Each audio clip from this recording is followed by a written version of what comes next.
Okay, so start na po tayo sa ating lesson number 3. Pero syempre, bago po ang lahat, nais ko muna kayong batiin ng isang mapagpalang umaga. Okay, ulitin ko lang bago po tayo magsimula. Syempre, nais ko kayong batiin ng isang mapagpalang umaga sa lahat. So ngayon, hindi tayo nabigyan ng pagkakataon para makadaupang palad ang isa't isa since may bagyo nga. But always remember to treasure, diba? And enjoy every moment because sooner or later it will turn into memories, okay? Memories na pwede po nating pagsisihan or hindi. That's why we have to enjoy every moments. Okay? So, last time kung napansin po ninyo yung last activity na pinagawa ko, it's more on about of presentation sa mga salita. 'Di ba? Pinapili ko kayo ng makabagong salita and then inexplain nyo sa akin yung etymolohiya niya, kung meron bang pagbabago sa kahulugan niya noon at ngayon, 'di ba? At kung paano ba siya ginagamit sa isang diskurso.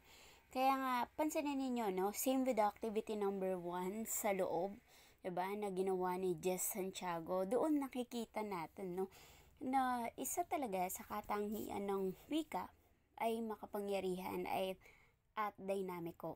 Because as time passes by, maraming nangyayari sa tinatawag nating lipunan. At the same time, marami pong nagaganap na pagbabago sa tinatawag nating wika. Okay? Ito yung mga pagbabago na marahil dulot ng makabagong teknolohiya, no? Okay? O kaya yung impluensya ng mga tao sa paligid natin. And of course, itong pagbabagong to patuloy nating yinayakap para mas maging mayabong ang ating wikang Filipino. Okay? So, pag-usapan naman natin ngayon yung ambagan. So, ito po yung lesson natin. The last lesson for your midterm. Sa paparating na midterm. So, last lesson ay pinamagatan po nating ambagan. Okay, so, balikan lang natin yung maikling kasaysayan ng tinatawag nating ambagan. Una dyan, when we are talking about ambagan itself, ang tatandaan nyo lang, proyekto siya ng FIT. Okay, ulitin ko lang, when we are talking about ambagan, tatandaan nyo, proyekto siya ng FIT. Ano ba yung ibig sabihin ng FIT? Philippines Institute of Translation. Ulitin ko lang, ang ambagan ay proyekto ng FIT na kung saan ang FIT stand for Filipinas Institute of Translation na ginaganap tuwing ikalawang taon mula noong 2009. So, every 2 years nangyayari po yung tinatawag nating ambagan. Ano ba yung ambagan? When we are talking about ambagan, ang ikalawang tatandaan nyo is conference. Ulitin ko lang, kapag pinag-uusapan natin ang ambagan, ang ikalawang tatandaan nyo is conference. Remember, when we are doing a conference, diba, iba't ibang tao yung nandun sa meeting na yon, diba? Bawat tao, parang sila yung tinatawag nating representative per region o kaya per department. Okay? So, ulitin ko lang, ambagan, conference po siya. Conference para siyang meeting wherein may mga tao doon na representative ng iba't ibang department o kaya iba't ibang mga lugar. Okay? So, yun po yung tinatawag nating ambagan. So, kailan po ba siya nangyari? Yung unang conference or yung unang ambagan is nangyari siya nung March 5, 6, and 6, 2009. Ulitin ko lang, ang unang ambagan or conference na tinatawag po natin is nangyari noong March 5 and 6 noong 2009. Okay? So, kinakatampukan ng ambagan yung mga expert. So, sa conference na yon, andun yung mga expert mula sa iba't ibang wika. Okay, ulitin ko lang, sa ambagan na to, nandito po yung mga tao, mga eksperto ng wika, kasama na dito ang Bicol, Cebuano, Hiligaynon. Hiligaynon is part of the Iloilo, Negros Occidental, Guimaras. Dun yung Hiligaynon. And then Ilocano, and of course Ifugao, Kinaray, Maguindanao, Maranao, the Marawi, Kapampangan sa atin, and then Pangasinan, the Panggalatok, and then Tagalog sa bahagi po ng Maynila, Tausug, and Waray. Ang Waray is from Eastern Visayas.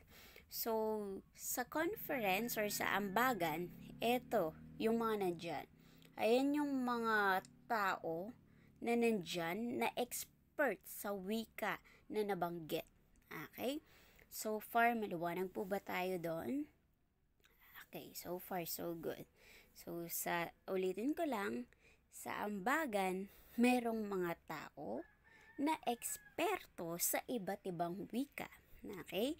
And then next, bakit ba merong tinatawag na ambagan?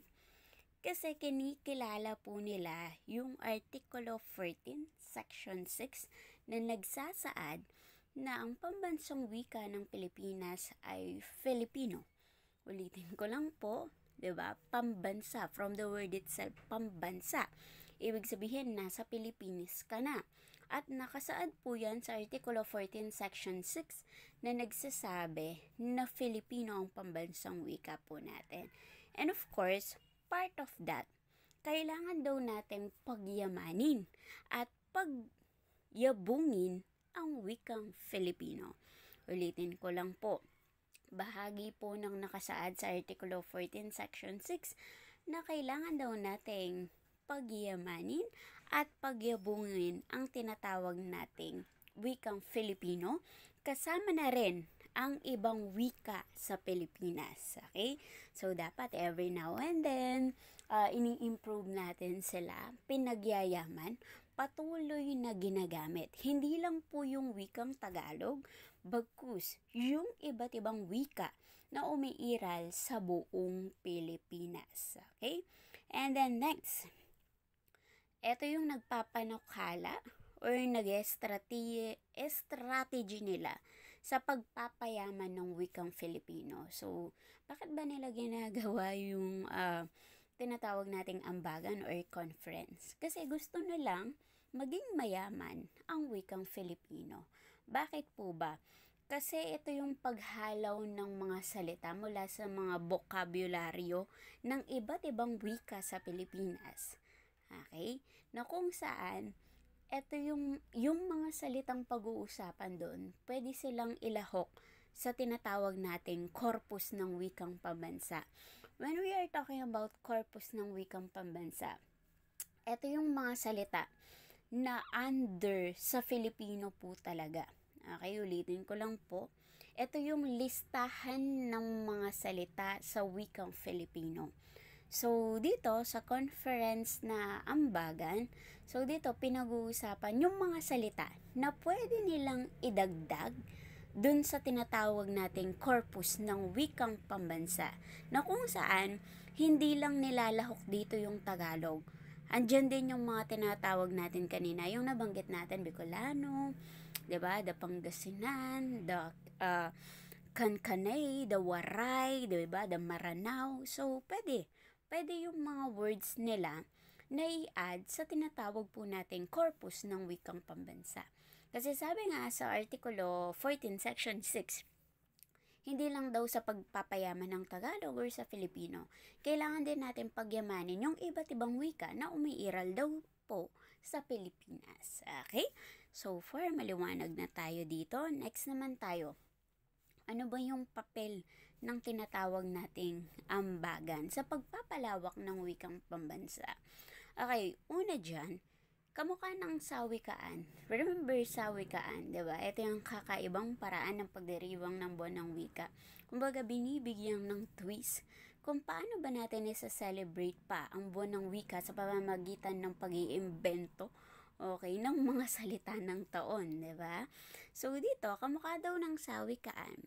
Of course, malaki rin yung ginagampanan ng ambagan. Bakit po ba? Kasi from that, yung mga salitang yun, hindi lang kasi sila basta mga salita eh. Nakaangkla dyan yung tinatawag nating identidad at the same time, yung kultura dun sa spesipikong lugar kung saan nagmumula yung salita. Okay? So, dito, malaki din daw ang ginagampanan ng tinatawag nating ambagan. So, sa wikaan and ambagan, playing a huge role para mas lalong yumaman at yumabong ang tinatawag nating wikang pambansa, and that is Filipino. So, they keep on studying, 'di ba? Patuloy sila sa pananaliksik, pagtukoy ng salita, patuloy sila sa pag-aaral ng wika, and from that, mas lalong dumadagdag yung mga ideya natin, yung mga teorya natin, okay? And from that, mas lalong yumayabong ang ating wikang pambansa. And of course, sabi nga ni San Juan 2009, ang ambagan daw is proyekto ng nasyonalisasyon. Ulitin ko lang, ang ambagan ay proyekto ng nasyonalisasyon. Diba when we are talking about nasyonalisasyon, parang sa identity natin, diba? Magiging ganap kasi ang wikang pambansa kung nakabatay ito sa ibang wika sa Pilipinas. At the same time, pag sinabi kasi nating proyekto ng nasyonalisasyon, yung sa atin lang yung ginagamit natin. We are being proud kung ano yung meron natin. Okay, example, kung wikang Filipino, yun yung pinagyayaman natin. Kasi sa atin to bahagi ito ng identity natin. Okay? So, yun yung sinasabi ni San Juan 2019. Kaya niya nasabi na ang ambagan daw ay proyekto ng nasyonalisasyon. Kasi, ito yung pagmumulat sa mga mata natin na kailangan kung ano ang wika natin is gamitin natin. Remember, sabi ko nga sa inyo, mamamatay ang isang wika kung hindi na siya ginagamit. Okay? So, dapat tayo, gamitin daw natin yung sa atin, ipagmalaki natin yung sa atin, okay? Para hindi dumating yung time wherein maging dayuhan tayo ng sarili nating bansa. Sana hindi naman dumating yon. Kasi we keep on patronizing the different culture and different language ng ibang lahi. Diba? Kaya nga, may mga pagkakataon na mismong sariling wika mo, nakakalimutan mo. So, through ambagan, no, nakikita, naikikintal sa atin na kailangan daw gamitin at ipagmalaki naman natin yung sarili nating wika. Okay? So, yun po yung nais bigyang diin ni San Juan 2019. And sabi nga dito, ang pagiging ganap na pambansa ng wikang pambansa, ang pagtiyak na patuloy itong umuunlad batay sa iba pang wika. Okay, kagaya nga ng sabi ko, hindi lang umiikot sa isang wika ang Pilipinas. Marami po tayong wika. Diba? Marami tayong mga salita. Marami tayong mga dialekto, di ba?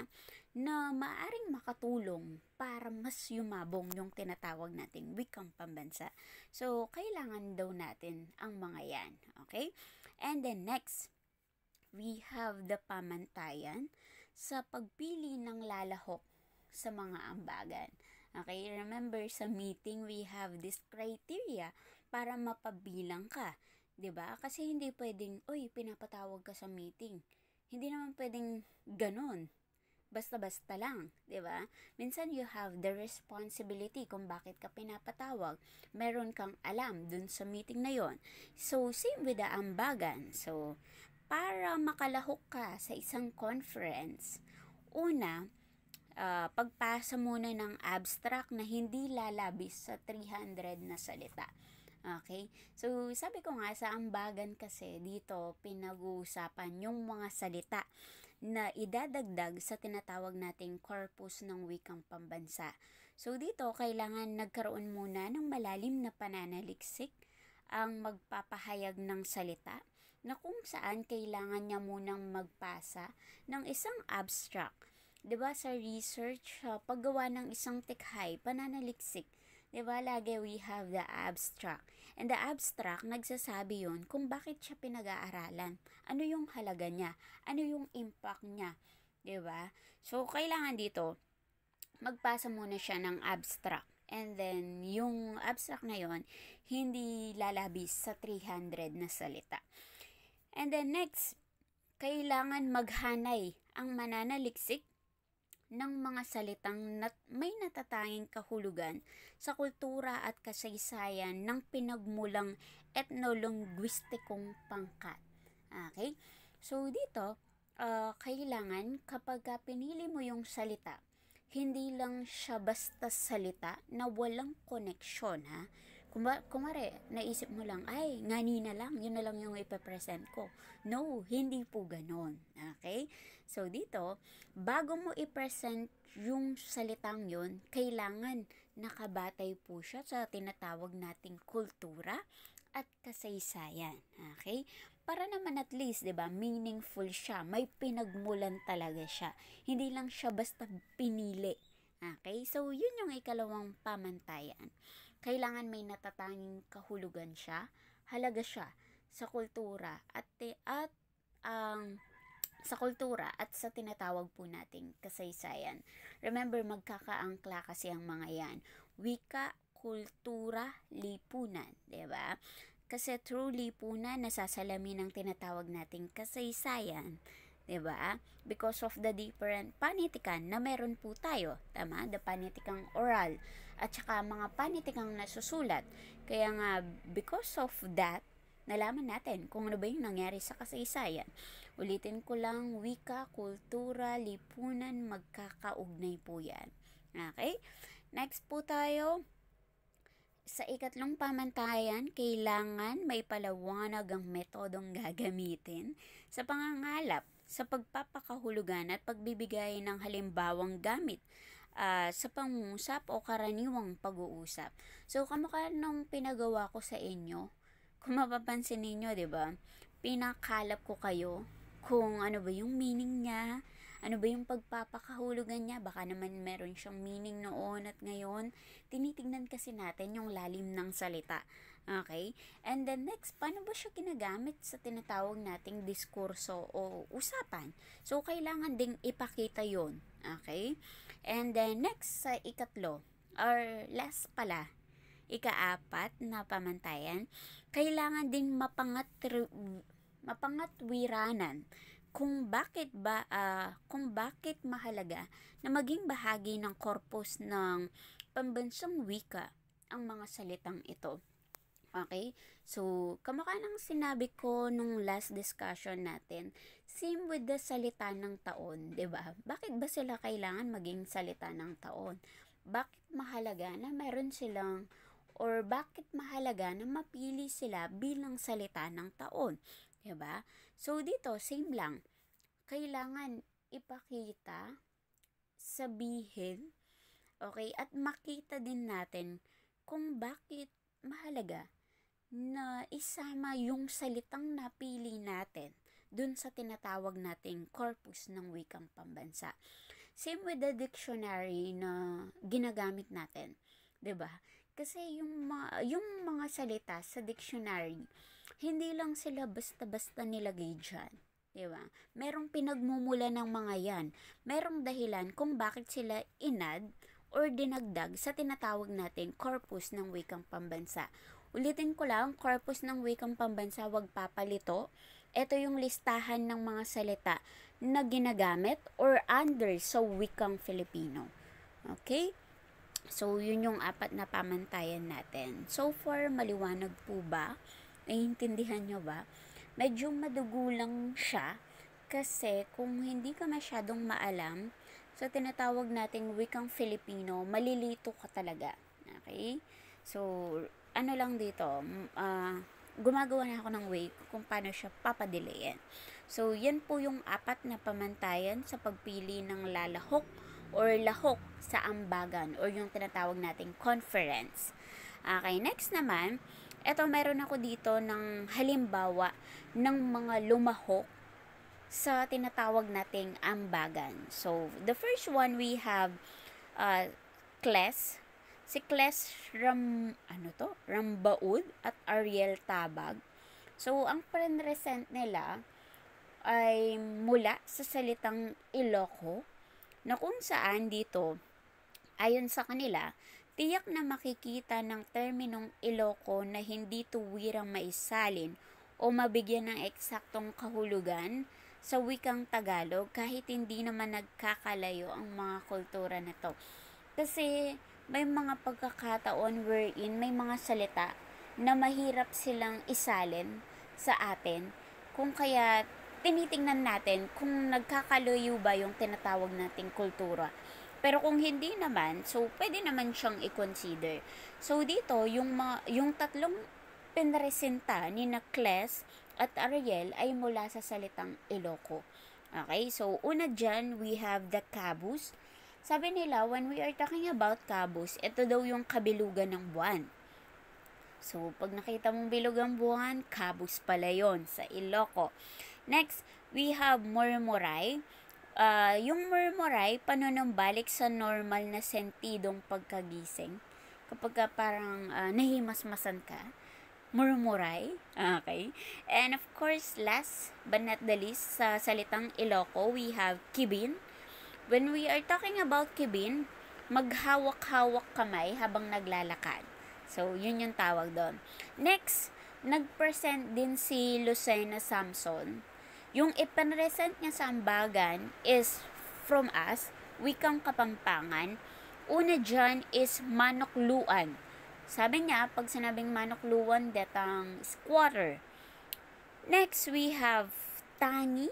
Okay, so pag-aaring nakuha sa panahon ng pagpapakasal ng mag-asawa. So, yung mga pag-aaring nakuha nila after nilang ikinasal, tangi daw yung tawag doon. Next, we have the sibol ng lugod. Ito, medyo malalim.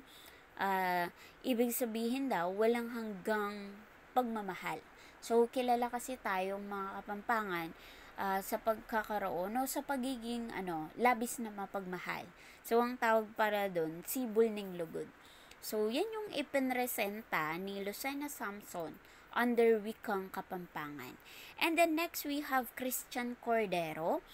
Yung iprenesenta niya or ibinahagi niyang mga salita is from Bicolano. Example, Hablon Dawani, ibig sabihin, bahaghari, the rainbow. Sabi nga nila, there's always a rainbow after the rain. Parang gano'n, no? Next, we have Tonton Balagon, ibig sabihin yung mga alitap-tap. Okay? And of course, last, Mangindara, siguro yung mga serel na salawa. Yun. Tayo kasi, may mga paniniwala tayo sa mga sirena. So, pwede. Bahagi yun ng kanilang kultura. So, yun yung ipanresenta ni Christian Cordero mula sa salitang Bicolano. And of course, we have Ruth Tindaan. Ang nagpresenta naman from Kankanay. Kankanay is from Benguet. Okay? So, gait. Pag gait pala, kasama mo. Okay? Next, we have benge. Pag sinabing benge, palamuti sa buhok ng mga kababahihan. Yung nilalagay nila sa buhok nila. So, benge daw yon. And then next, we have John Chodoro. Ito, yung pinresenta niya or ibinahaging salita is from Hiligaynon. Hiligaynon is from Iloilo, Negros Occidental, Guimaras, Capiz, South Cotabato, Sultan Kudarat, North Cotabato. Yun yung mga lugar na under Hiligaynon. And then, yung salita nila, dalawa, we have Pangayaw, ibig sabihin, isa kang dayuhan. And then next, we have Inday.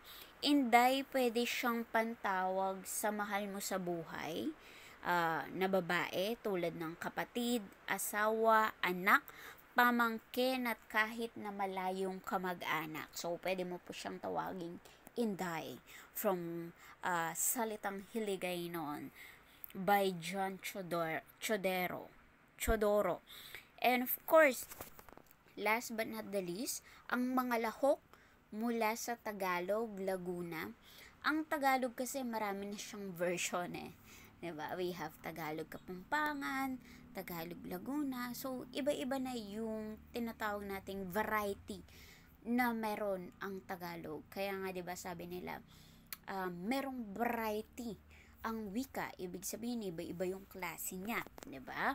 So dito ang Tagalog Laguna ay ibinahagi ni Edgar Samar. So ito yung mga salita niya na ipinresenta sa tinatawag nating ambagan.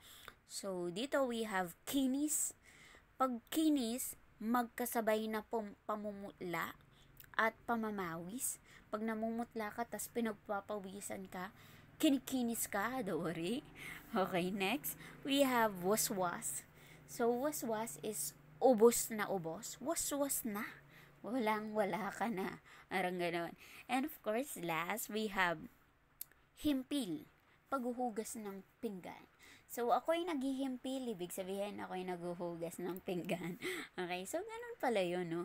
So, yun mga salitang under Tagalog Laguna na ipresenta or ibinahagi ni Edgar Samar. Okay? So, yan po yung mga halimbawa ng mga salita na inilahok sa tinatawag nating ambagan. Okay? So, ngayon ang tanong, naging maliwanag po ba ang ating huling talakayan? Naging maliwanag ba? Okay, pahingi po ako ng isang aba, syempre po, kung naging maliwanag po ang ating lesson. Last lesson para sa inyong panggit ng pagsusulit. Okay, lagi nyo lang tandaan, pag sinabi nating ambagan, proyekto po siya ng FIT. Okay? Filipinas Institute of Translation. So, ginaganap siya every 2 years. Okay?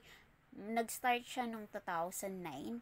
And yung first conference or ambagan na naganap is nung March 5 and 6 nung 2009. So, bakit ba kailangan natin ng ambagan? So, same with sa wikaan, napakahalaga ng ginagampanan ng tinatawag nating ambagan because through them, 'di ba, mas lumalawak, mas yumayaman at mas yumayabong ang ating wikang Filipino.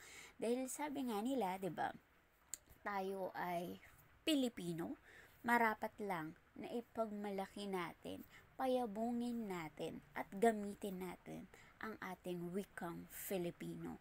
Kasi sana hindi dumating yung panahon, 'di ba, na maging dayuhan tayo ng sarili nating bansa. At dahil sa mga sawikaan, ambagan na nangyayari, mas lumalalim yung pag-intindi natin sa tinatawag nating wika. Okay? So, yun lang po yung tatandaan natin. And of course, ang ambagan, sa ambagan may mga tao dyan at ang mga kasangkot dyan ay mga eksperto mula sa iba't ibang mga lugar na kung saan ang ibinabahagi po nila ay mga salita ng kanilang lugar na kung saan sila'y nagbabaka sakali na baka naman, di ba? Ang mga salitang kanilang pinresenta, ibinahagi ay maging bahagi na rin ng tinatawag nating corpus ng wikang pambansa. Corpus ng wikang pambansa, ito yung mga salita na under o ginagamit talaga sa wikang Filipino. Kasi sa pagpili ng salita, hindi lang dahil naisip natin, yun na yun eh. Hindi. So, marami pa tayong kinukonsider bago mapili yung salitang yun. Kaya nga we have this pamantayan na tinatawag po natin. Okay? So, patuloy nyo lang gamitin ang wika po natin. Diba? Bagamat makapangyarihan ng wika at ito'y nagbabago, marapat lang na gamitin at ipagmalaki natin ang sariling atin. Dahil ang ating wikang pambansa, ayon nga sa Article 14, Section 6, ay wikang Filipino at ikaw ay isang Pilipino. Okay? So, wala na po bang katanungan? Kung meron po kayong katanungan, mag-PM na lang po kayo. At pasensya na, nangyari po ang tinatawag nating recorded discussion because napakahina po ng internet ng iilan. And of course, para may babalik-balikan ka, di ba? Okay, kung wala na tayong tanong, syempre bago po tayo maghiwa-hiwalay, nais ko munang ikintalang salitang abakada. So, abot kamay mo na ang iyong mga pangarap, and then bakit ka pa susuko kung kaya at kakayanin pa, sapagkat darating ang araw na magsisipag tapos kayong lahat. So, keep on fighting, keep on dreaming, and of course, keep on praying. And of course, keep the fire burning. So, again, pleasant afternoon. Mag-ingat po kayo. And good day, everyone. Goodbye.